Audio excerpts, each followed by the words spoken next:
Philippine Attovy Nanotechnology boldly takes the risk in solving this crisis.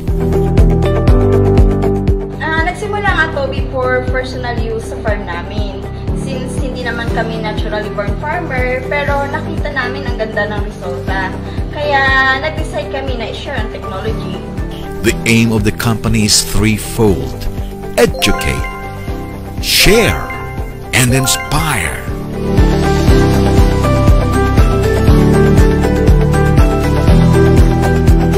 Ang Philippine Attovy Nanotechnology is originated from the Philippines, so proudly Pinoy tayo. Ang Attovy technology ay tumutulong para mas maging efficient ang physiological structure ng ating mga alagang hayop or mga pananim through inputs or pagkain. And as a result, mas mabilis ang paglaki nila, mas mababa ang feed intake, at malaki ang kabawasan sa mabahong amoy ng dumi ng ating mga alagang hayop. Immediately, maaari na rin itong gamitin as organic fertilizer because of the undigested protein, which serves as food for the bacteria. Steps must be made. Actions must be done. The Philippine Attovy Nanotechnology is at the forefront of initiating change and invites you to be part of this solution. And more than ever, the time for action is now.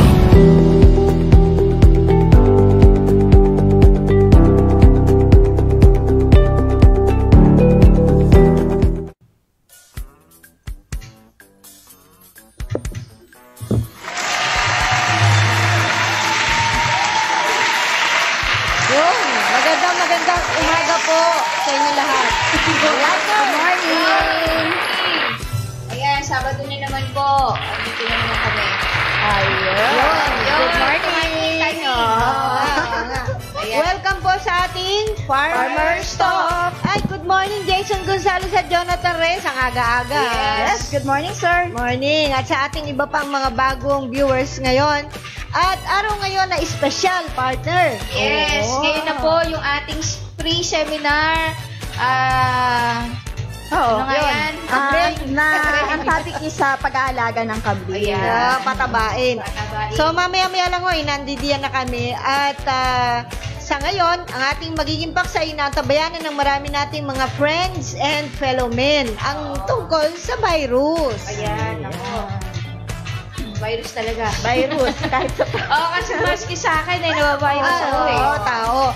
So, sa hayop, ang pag-alaga po na mayroong mga virus-virus na problema, yan ang ating tatalakayin ngayon. Narito po ang ating paksa. Virus sanhi ng mataas na mortality sa ating mga alagang hayop na sinasabing wala daw gamot. Paano ito maiiwasan at masusugpo? Yun. Oo. Ay, tignan natin, ano-ano ba yung mga virus? Magbigay lang tayo ng ilan. Napakarami kasing virus na tumatama. At gawin natin example ang baboy tsaka manok. Okay? Narito po ang virus na kadalasan nagiging problema sa ating mga alagang baboy. Yan, mga ilang halimbawa ng sakit ng baboy na sanhi ng virus. Ang dami nito. Una, African swine fever. Ay, pangunahin yan, ano? Classical swine fever ulit. Yan. Enteroviruses. Influenza. Yan, influenza, more on sa poultry yan. Then, foot and mouth disease. Ano yan? Ojeski disease. Delta coronavirus. Japanese bee encephalitis. PRRS or Porcine Reproductive and Respiratory Syndrome. Yan yung madalas na nagiging sanhi ng pagka-mummified, stillbirth, yung mapatay na biik. Yes, ang iba pa dyan is porcine parvovirus infection, porcine epidemic diarrhea, porcine circovirus, and Ebola restun virus, hepatitis E virus, tutavirus infection, swine-pox, transmissible gastroenteritis, at napakarami pang iba. Marami. Ang dami, puro mga virus. Sa baboy pa lang yan. Ito pang sa manok naman. Ayan, yung ilang halimbawa ng sakit ng manok na sanhi ng virus.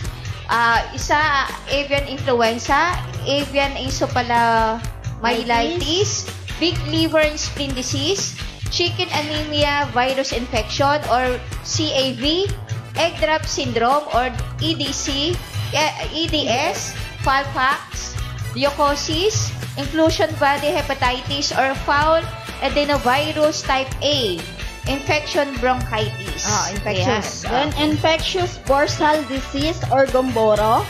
Infectious laryngotracheitis. Lympholeucosis. Lymphotumor disease.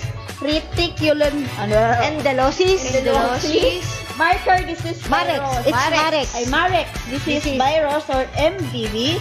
Newcastle disease. Ranting, stunting, and malabsorption syndrome. Viral arthritis o Tenosinovitis. Yan. Mahaba Itis. So, itong mga virus na ito, halimbawa lang po yan, napakarami pang iba sa baboy at manok, at meron pa tayong mga virus na tumatama din sa ibang hayop. Ayan. So, may SS. IS. So, sabi nila wala daw pong gamot basta virus. Walang mga vaccine. Prevention, minsan. Pero parang ano din hindi rin daw umi-epekto. Ilang days lang. Yes, minsan nakikita mo sa Facebook, mga partner, sabi nila, nag-vaccine naman ako ng ganito, pero naggaganyan pa rin. Pero kasi minsan, depende sa infection at saka sa timing talaga ng pagbibigay ng vaccine. So, matitindi na ang virus na yun. Okay. Incubation period kasi. Yes. Ngayon, ano pong ginagawa ba natin? Ngayon, kasalukuyan, kapag merong mga virus na tumatama sa ating alagang hayop, ano ang karaniwang pinapayo at nire-resolve natin? Ito ang actual na mga ginagawa natin. Sa kasalukuyan ay anong ipinapayo ng mga experts at professional kapag tinamaan ng sakit na sanhi ng virus ang mga alagang hayop? Una dyan, bawasan ang panganib o banta sa iba pang mga alaga sa pamamagitan ng paghihiwalay agad sa mga apektadong hayop upang hindi mahawahan ang iba na walang sakit. Tama yun, binubukod. Pangalawa, prevention o immunization. Dito, ina-expose ang hayop sa isang virus o viral gene product para ma-develop ang isang immune response sa kaparehong virus. Yun, sinasaksakan. Oo. Next, pagsasagawa ng mas mahigpit na biosecurity procedure sa farm para hindi lumala ang sitwasyon. Ayan. So, At higit sa lahat, ito, pagpatay agad sa mga epektadong hayop. yun. Ayan. Yan ang ginagawa nating solusyon, di ba? Kapag merong tinamaan ng virus, alam mo agad ginagawa mo. Oo. Ang mahalaga dyan, lalo na kasi virus, yung biosecurity. Ngayon nabanggit mo kanina, gawa ng doon talaga sa mga carrier yung pumupunta sa ating sa mga farm So, kailangan biosecurity. Yung iba naman, ang sabi agad, patayin mo na lang kaysa makahawa pa. Oo. Or binubukod. Yung iba, nagpipilit na magbukod para baka sakaling hindi kumalat yung sakit. Okay, so ano man ang mga procedure ninyo, maaaring tama pa ho yan sa ngayon. Pero meron tayong gagawing solusyon later on na pwede ninyong maging option kung sakali gusto nyo talaga magkaroon pa ng pag-asa na maitawid ang buhay nila. Oo, kasi sayang naman. Sayang ang isang baboy. Lalo na kung papatayin mo kaagad, malinis. Diba? At saka, ang hirap naman umahawahan lahat. Lalo na sa manok, kung sama-sama sila doon. Kaya mas mahalaga pa rin na kapag may bagong dumating sa inyong mga alagang hayop, yung quarantine. Oo, quarantine talagang natin. Okay, so kung ganyan po ang sistema na ginagawa natin sa ngayon at ipinapay rin sa atin ng mga expert, kailangan kilalanin natin ang virus para alam natin kung kaya nga ba talagang sukpuin at di lang natin alam na kaya pala. Wala, nagpapakilala siya Minsan hindi Para alam natin kung paano siya titirahin. Sabi nga. So, malaman pa lang, dapat isa pa lang kilala na. I am virus. Oo. Pwede bang pumasok sa pitan ng baboy mo? Anyway, eto na ho. Tignan natin, ano ba talaga ang animal virus? Ayan. Ano ang animal virus? Animal virus genomes consist of either RNA or DNA, which may be a single-stranded or double-stranded. Wala itong maraming parts na tulad ng cells. In fact, a virus is really just a bit of genetic material wearing a protective coat. A virus needs a cell to make more viruses using the cell's structure. So, hinto muna tayo doon. Lumalabas na ang animal virus ay pwedeng RNA ang taglay niya, ang genetic makeup niya, or DNA. At pwede rin single lang siya o double. Katulad kita mo ng ASF. Oo. Di ba double siya? Oo. Kaya mahirap supuin hindi mo alam kailangan RNA or DNA ang carrier. At isa pang katangian na binanggit ni Ma'am Ana, hindi yan tulad ng cells na napakaraming parte o parts. Single lang siya na meron siya kumbaga hood. Parang meron siyang balot. Meron siyang kapote. 5 or 6 parts lang yata. Kaya hindi mo ma-detect agad. Totoo. Kaya nga, kumbaga parang sa isang karaniwang kwentuhan lang natin, kwentong barberya ba, ang itsura niya hindi siya isang kabuang buo na ganyan, kung tao, maraming parts, may mata na. Siya ay isang single lang na structure, simple lang na structure, na para siya magkaroon ng itsura, pupunta siya sa cell. Oo. Doon kakaroon na siya ng anyo. Magbabalat kayo. Yes. Parang kunyaman. So, parang ako yung shadow. Pupunta lang ako sa'yo para magkaroon ako ng anyo. Ayan. So, paano namiminsala ang virus pag pumasok na sa alaga nating hayop? Pinipigilan ng virus ang normal cells ng hayop na gumana ang DNA, RNA, or protein synthesis. Ang tawag dito ay cytopathic effect or CPE. Nakakapagparami ang virus ng virus particles dahil ang infected cell ay nire-reprogram nito. Ayun. Sinakop niya, so i-reprogram niya. Oo, tapos hindi pa niya pagaganan yung sariling DNA or RNA, yung normal. Kundi yung kanya ang pairalim niya. Oo, captured na siya. Kaya nga, captured. Tapos sinihipnotis mo niya, nawawala na siya sa sarili. Parang, kumbaga na-imagine ko dyan, para bang yung mga napapanood dati sa pelikula na parang pumapasok ang espiritu niya dyan. Ayun, no? Parang ganon. So, ang naghahari yung kabila. Yes. Ayan. Colonization ang tawag. Ayun. Ganun pala ang tawag doon. So, ano itsura ng virus? Magbigay lang tayo ng sample. Ayan. Sample lang po ito. Ang dami kasing virus eh. Oo. Ayan. Yan. Ano ang itsura ng animal virus? Like other viruses, animal viruses are tiny packages of protein and nucleic acid.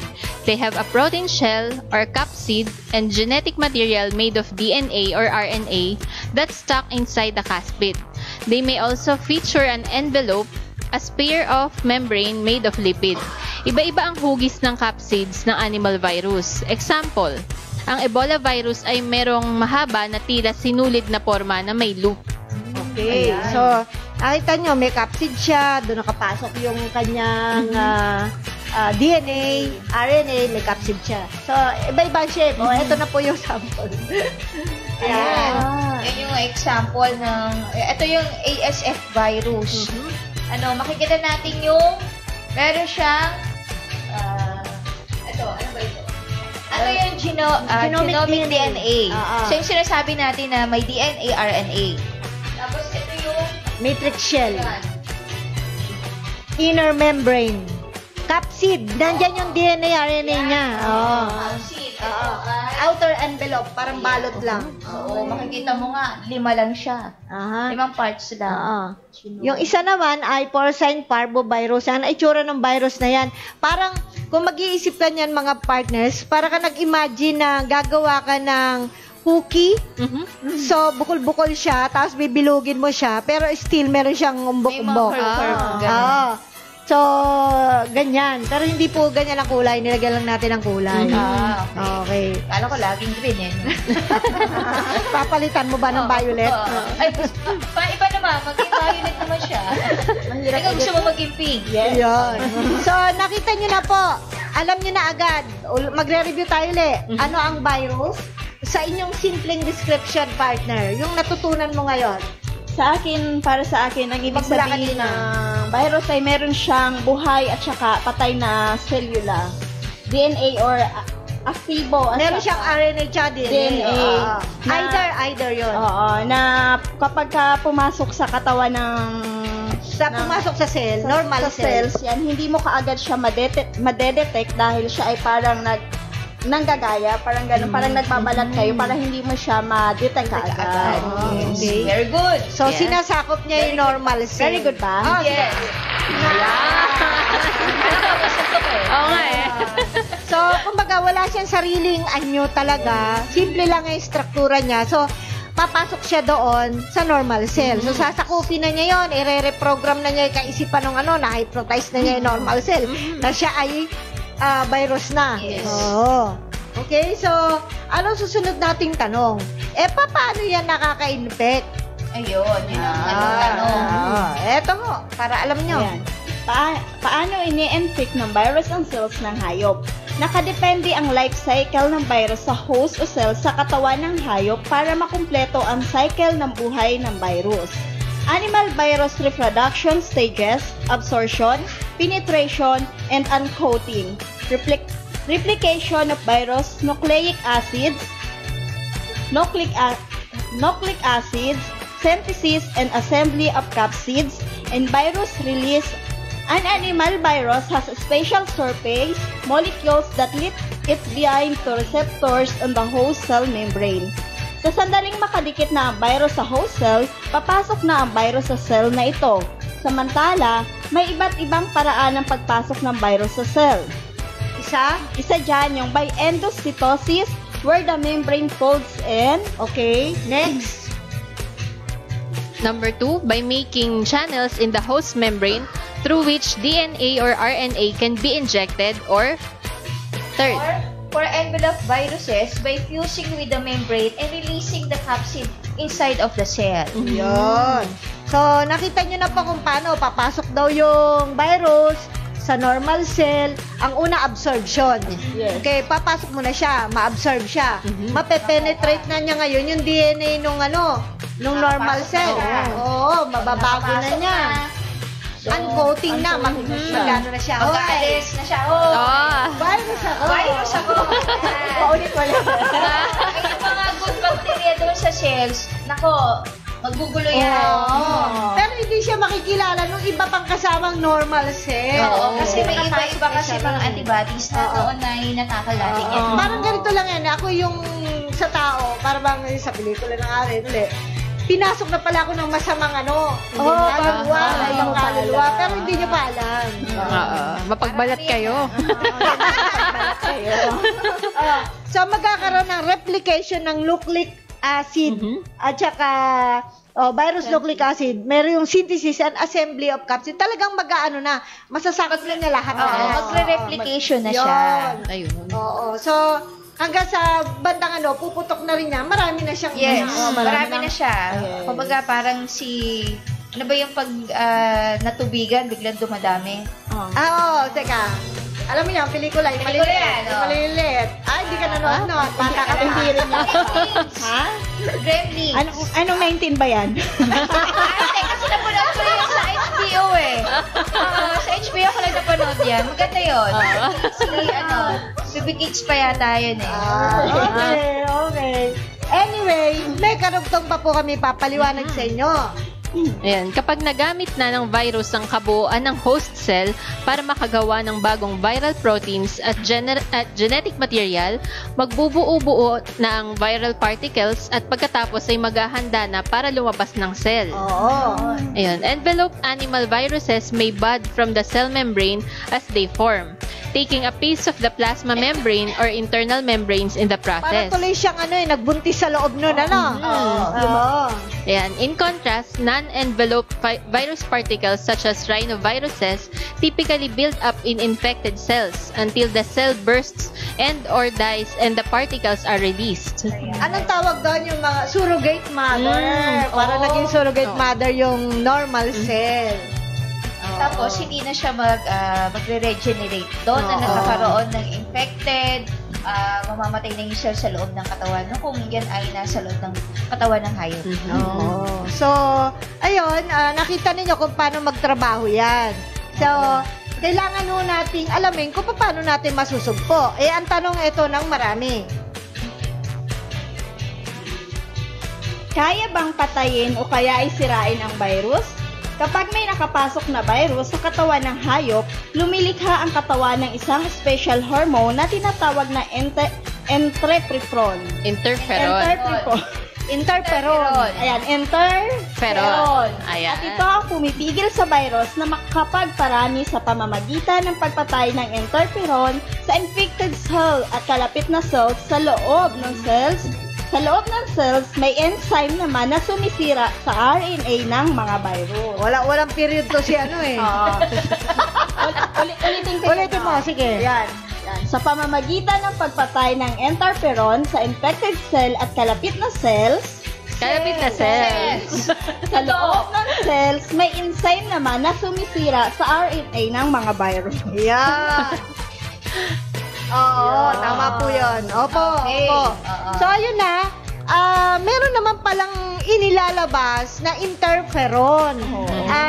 Na special hormone ang katawan ng hayop. Yes. So, ibig sabihin, yung mga nai-infect, hindi nakakapaglabas ng interferon ang hayop. Yes. Infected siya. Kumbaga natalo siya ng virus. Tinamaan siya. Interfere. Interfere yung virus. Yung tawag dito, yung Cell. binubulabo. Yeah. Or dinidistract niya, ganun. Yan. Para mas tingnan natin yung Wikipedia kung ano sabi ng interferon. Okay. Yan. Ano ang interferons? IFNs. Interferons are a group of naturally occurring signaling proteins made and secreted by cells of the immune system in response to the presence of several viruses. Interferons are named for their ability to interfere with viral replication by protecting cells from virus infections. Talagang sa makatwid mga kaibigan, masisimplihan namin ang pagpapaliwanag. May virus na no? Sakit na yan Ngayon, importante kasi minsan talagang kailangan pumasok muna sa katawan ng hayop yan. Kaya lang, hindi siya kaya ng mga soldiers, di ba sabi mga? Yan yung mga antibodies. Hindi siya minsan kaya. Sa katawan ng hayop. And interferon is one of the hormone na nagsisilbing antibodies din ng katawan ng hayop. Pero, hindi siya gumagana, kaya nga, namatay yung hayop niya dahil sa virus. Nagkasakit, di ba? Hindi niya na kaya. Mas malakas sa kanya yung virus. So, anong importante dyan, mga partners? Ang importante dyan, yung inyong alagang hayop, mas matindi ang kanyang puwersa ng interferon ng hayop na yon o kanyang antibodies para makaya niya sugpuin yun at hindi na lumala. Yes. Ang tanong dyan, paano mo mapapanatili mag-release ng interferon para hindi kumalat yung virus sa katawan? Kasi ang kaisipan natin na kumbaga lumang aklat natin, hindi na yun yung kumbaga mga old revision. Ang alam lang natin, basta pinasok ng virus siya, mamamatay na yan, o kaya tuloy magkakasakit siya, malulugi ka. Wala naman nakakapatay ng virus Meron prevention, vaccine. Pero may mga vaccine na talagang specific for that viruses. Meron naman yan.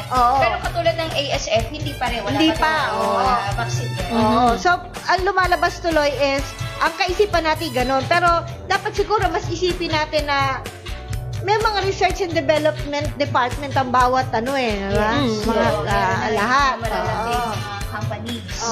Ito lang pala, meron palang sariling pamuksa ang katawan ng hayop na hindi lang gumagana ng todo dahil siguro meron tayong kulang. Yun ang question. Paano natin mapapanatili na yung kakulangan na yun ay naandun lang sa katawan ng hayop? At gumana ng gusto.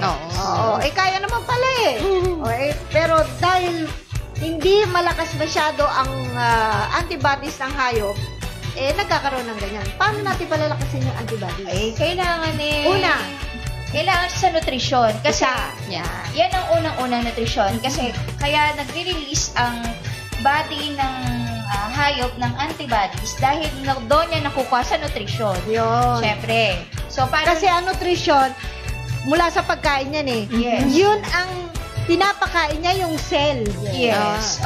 Di ba? Di ba nabanggit natin dati na kung ang magandang nutrition ay properly utilized, nagre-release ng mga ATP energy na para yung Krebs cycle natin is regular na nagre-regulate. Yung metabolism, ng function ng mga hormones na nagre-release, kailangan yon para yung mga releasing ng antibodies regular at para itong mga virus na dumating sa atin, madali niyang masusuko o madaling ma-reduce or ma-treat kaagad o ma-prevent kaagad. Ayun, tsaka yung mga kinakailangang mga vitamins or vaccination na parang nire-require din ng vet, mas kailangan i-provide natin sa alaga natin. Huwag natin intayin na may virus na tsaka tayo magbibigay ng vaccine, hindi na epekto yun, di ba? So, kailangan parang kumpletuhin natin yung pangangailangan na vitamina or kung anumang medication ng ating alaga para sa may pang-prevent na agad tayo. Yun, katulad na nabanggit ni Miss Ana, so sa akin yung nutrition din yung binanggit mo para kung sa ganun man, malakas yung immune system ng ating mga alaga. Oo, kasi kahit kumain po yan ng napakamahal. Sasabihin nyo kasi, mahal naman ang feeds ko mahal yun, tsaka sikat yun hindi po nakuha sa ganun yun. Minsan maganda nga ang feeds mo, masustansya nga, walang question doon. Kaya lang, ang may problema po na siyang amin po sa Team Atobi na laging inaalagaan, yung tatanggap ng pagkain, ng sustansya. Kailan kasi mapakinabangan ng hayop yung sustansya, hindi nandun lang sa cell. O nandun nga sa cell, nakatambak lang doon, hindi naman, kumbaga nasa rep lang, hindi mo mailuto para mapakinabangan ng tao. So dito, kailangan yung utilization na binabanggit ni Ma'am Ana kanina. Ano ba yung utilization of nutrients? So ito yung, ibig sabihin, pag kumain yung hayop, yung sustansya doon sa kinain niya, mapupunta sa katawan niya. Pag napunta na sa katawan niya, nakuha na niya, di ba? Mapapakinabangan niya sa paraan nakakain yung cell nung sustansya para malakas siya, may oxygen siya, no? Para lagi siyang nagpa-function ng maganda. Importante ho yun kasi ang cell naman, hindi maglalabas siya ng mga antibodies kung hindi siya malusog. Kasi mauuna dyan, kakain siya. Gagana na yung kanyang cell. Pag gumana na yung cell, yung lahat ng organelles o parte ng cell ay tatakbo na rin. Kumbaga sa sasakyan, nakatune up na siya, no? Maganda na ang andar niya.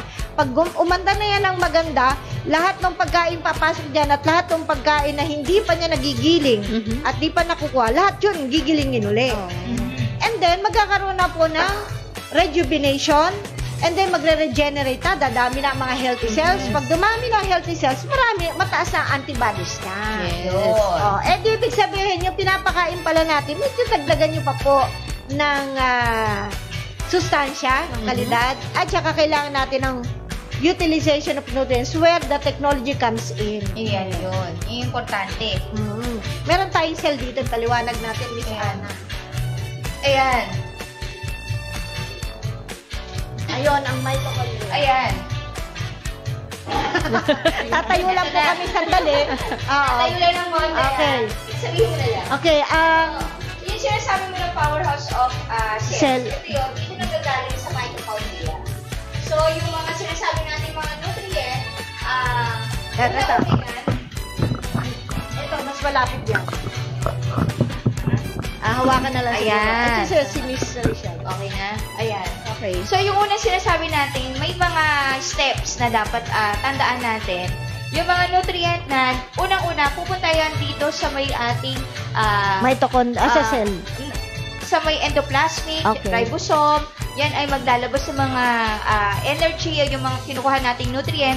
And then, yung mga energy na nakakapasok na dyan, yung mga nutrient na nakukuha natin, papasok yan sa mitochondria. Ito yung sinasabi natin, kailangan ng powerhouse energy. Once na nagkaroon na ng energy dyan, lahat ng organs na nakikita natin dyan, magpa-function na yan.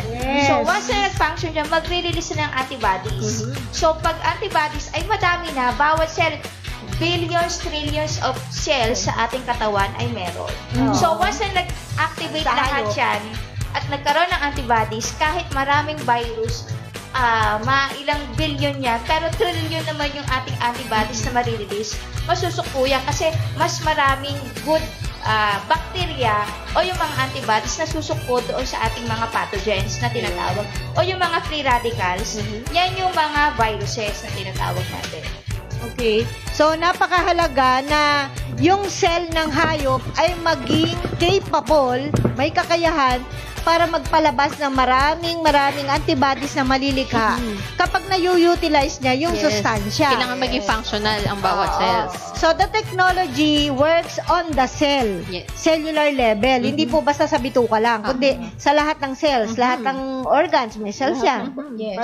Yes. Pero once na infected yung cells, di mamamatay niya. Pero ang ginagawa ng ating mga antibodies, yung mga cells na nawawala, nagdi-develop ng panibagong mga healthy cells. Nagre-regenerate. Nagre-reconstruct. So, mas nagkakaroon ng releasing of antibodies. Yan. So, in overall, nakasalalay po sa tatag at tindi ng lakas ng immune system ang kapasidad ng cells ng hayop o katawan ng hayop para labanan niya yung virus at hindi siya makontrol ng virus. Yes. So, dapat siya ang kokontrol. Oo. So, alam naman natin na ang cell ang siyang humahawak ng genetic material or DNA that has all the instructions for what makes the animal. The outsides of cells have small openings to move things in and out of the cell. Yan. Okay, so naintindihan niyo po kung paano magtrabaho ang technology sa cell para naman, tumutulong lang naman ang technology para yung cell ay makaporma. Makapaglabas siya ng maraming antibodies, tumaas ang immune system niya kasi papakinabangan niya yung sustansya na binibigay ninyo. Kaya napakalaga nung kalidad ng feeds nyo. Yes. Yung talaga importante yun. Kasi kung magbibigay tayo ng feeds na parang kokonti lang yung nutriente na kukuha, pababaliwala din yun. Correct. So, kailangan. Ngayon, may sinasabi nga si Sir WB, babalikan lang natin yung sinabi niya nung araw, no? Ang sabi niya, ang antibiotic pala, bagamat ito ay hindi lapat sa virus, okay, alam niyo ito, technique to eh. Kapag nabigyan niyo pala ng antibiotic ang hayop, ang ginagawa ng antibiotic, hindi niya pupuksain yung virus, hindi. Kasi alam din naman ng mga bet yan. Ang gagawin pala ng antibiotic para makatulong ay hino-hold niya yung virus. Para bang, ay nako, hawakan kita dyan, huwag kang papalag dyan. Yan. Ang salita pa nga ni Sir WBA, pinoposasan. Pero hindi niya kayang patayin yun. Pero hinuhold niya at least, kumaga dyan ka lang muna. Hanggang sa dumating na yung saklolo. Yes. Ayun, na siyang pupuksa ng virus. Nakakaporma na yung cells ng hayop. So, kaya na nung antibodies na puksain niya. Kumbaga nakakontain na kasi sa isang lugar, madali nang so, darating na ngayon lahat ng mga, ano ba yung depensa, yung rescue sa mga sundalo? Yung mga magpapadala ng mga pangalawang barsyada ng sundalo na sasaklolo. May tawag doon. Saklolo. Para mga special action force ba yun? Kumbaga mga general. Tumatawag padala kayo dito ng yung mga pangalawang May mga pangalan yan. Mga second group. Yeah. Hindi. May mga pangalan, may mga batalyon na ginagawa. Alam ko na yung isang batalyon. Ano? Ay, nandun sa Channel 2, yung Anyway, para ma-neutralize ng mga antibodies ang virus, nakakatulong din pala ang antibiotic. Pero hindi ang antibiotic ang pupuksa, kundi i-hold lang niya. Yan So, ibig sabihin, nililito lang na antibiotic yung virus para makapasok yung At saka hindi ba talaga lahat makapag-replicate? Kasi once pumupunta yan sa cell, pag hinold ng antibodies, pupunta sa cell siya Hindi, ang virus kasi, hindi magre-replicate pag wala doon sa cells. Kasi yun ang pagkain din nila sa cells. So, yun. Kasi andun yung DNA diba? Yun. Once na nagpumunta sila doon, nag-replicate, lalabas siya. So, imbis na yung isa, magiging billion dami. Isa pala. Sabi siguro ng antibiotic, oops, hanggang dyan ka na lang, di ka na pwedeng dumami. So, hino-hold niya. Sinasabi natin, tawag doon, yun na. Yun. Sige, mamaya. Yun. Iniintay namin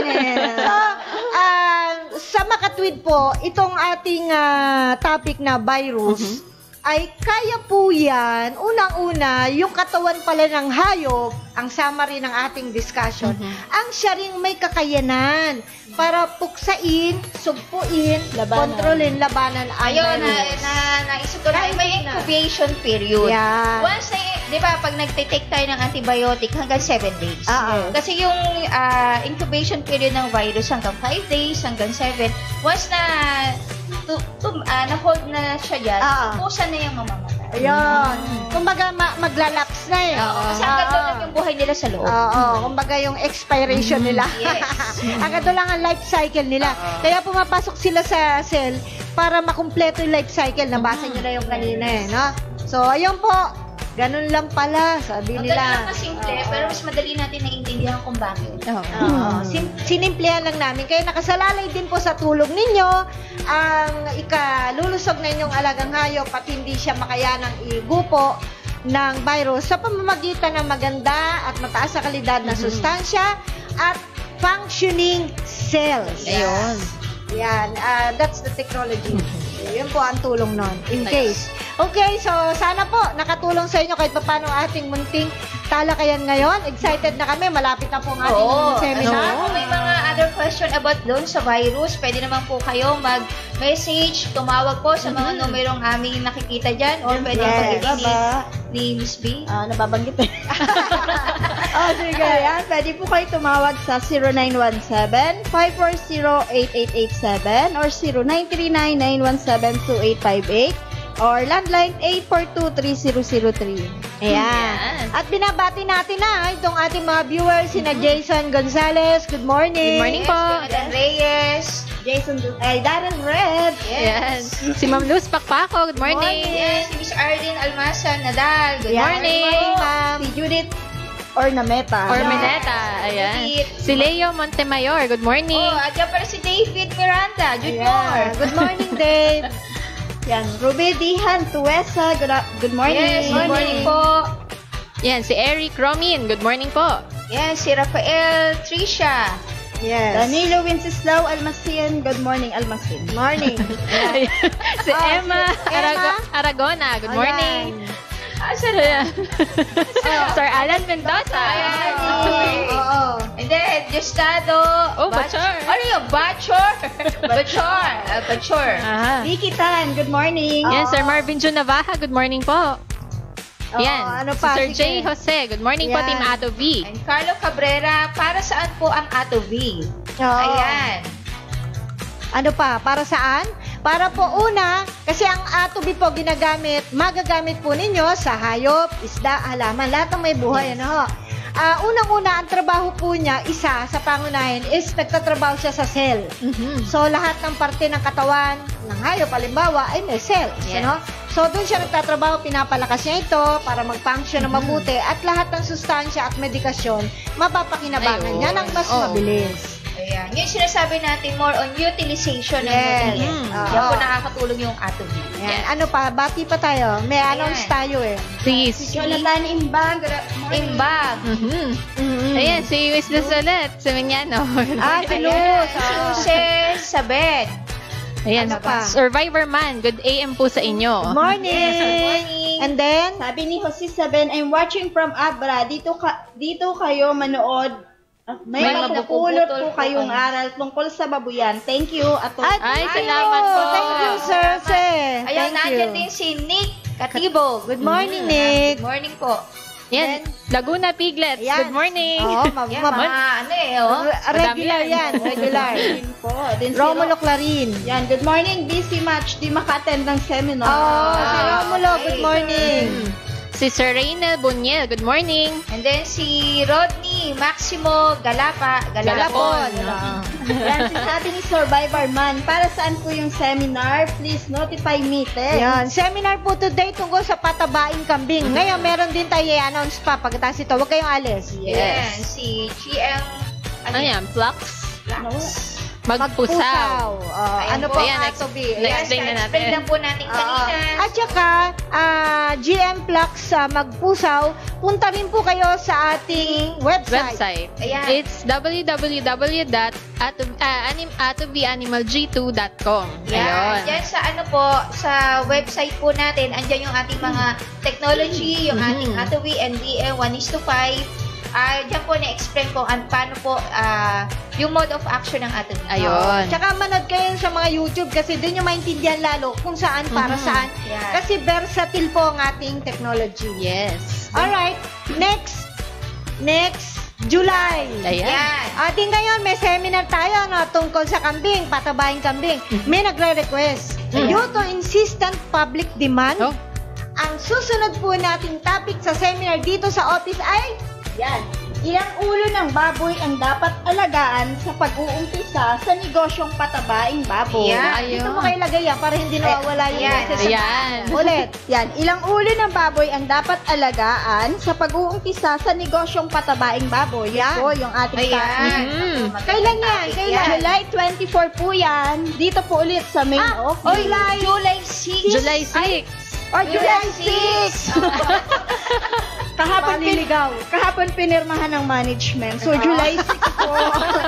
Ulitin ko po, July 6 po yung ating seminar. Okay, i-announce namin mabuti, Ang seminar po ng Team Atoby ay tuwing unang Sabado ng buwan. Yeah. First Saturday of the month para hindi na po tayo nag-anunsyo. Ang i-anunsyo na lang natin kapag may cancellation dahil may activity or event. Kung may mga conflict. Ayun. Pero regular na ho yan. Every first Saturday of the month, Team Atoby is conducting its seminar. Yes.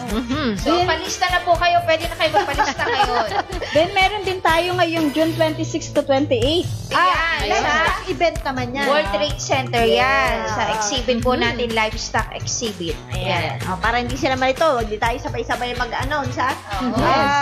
Okay, every time na kami po ay merong farmer's talk, please keep in touch with us. Kasi may anunsyo naman po tayo. Yes, opo. Mukhang may pahabol tayong mga meron pa po ba? greetings. Sige, last na po yan. Okay. Ang dami pala. Ang dami. Nagulat ako. Ayun, si GM Flux mag-post sa Good morning from Iloilo. Marami akong natutunan. Ay, salamat po. Thank you po. Ayan, si Bryden Mir.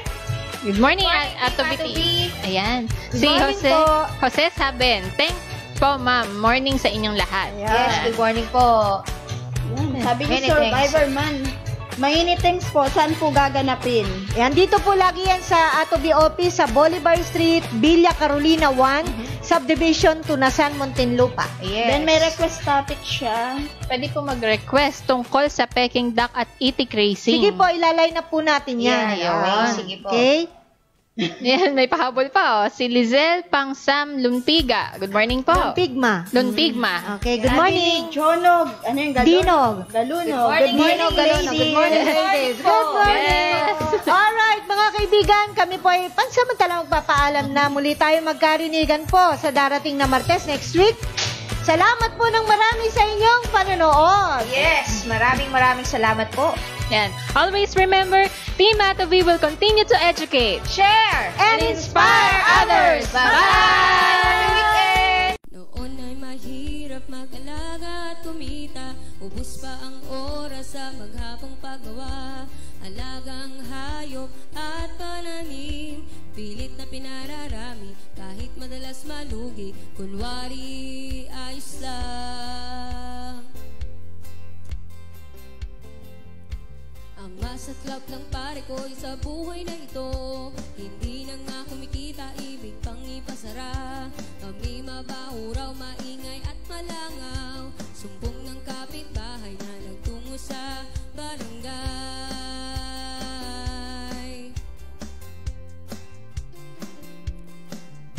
Dahil kailang kumain itong aking pamilya, hindi sumuko, hindi nanghina ang loob, determinadong ituloy, nasimulang kabuhayan, humanap ng solusyon, siguradong mayroon.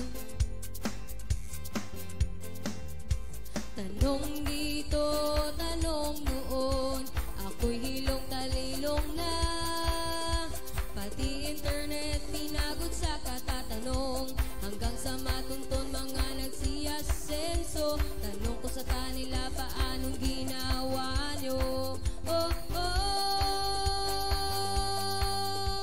Atoby, Atoby Technology, Atoby, Atoby Technology, Atoby, Atoby Technology, Atoby.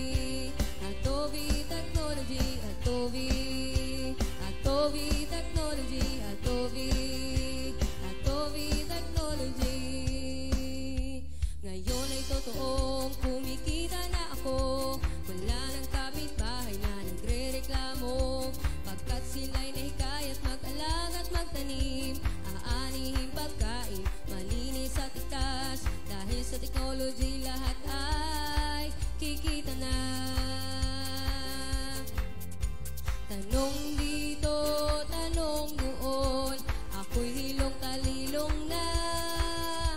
Pati internet pinagot sa katatanong, hanggang sa matuntun mga nagsiyasenso. Tanong ko sa kanila, paanong ginawa nyo? Oh, oh. Atobi, Atobi Technology, Atobi, Atobi Technology, Atobi, Atobi Technology, Atobi, Atobi Technology, Atobi, Atobi Technology, Atobi, Atobi Technology.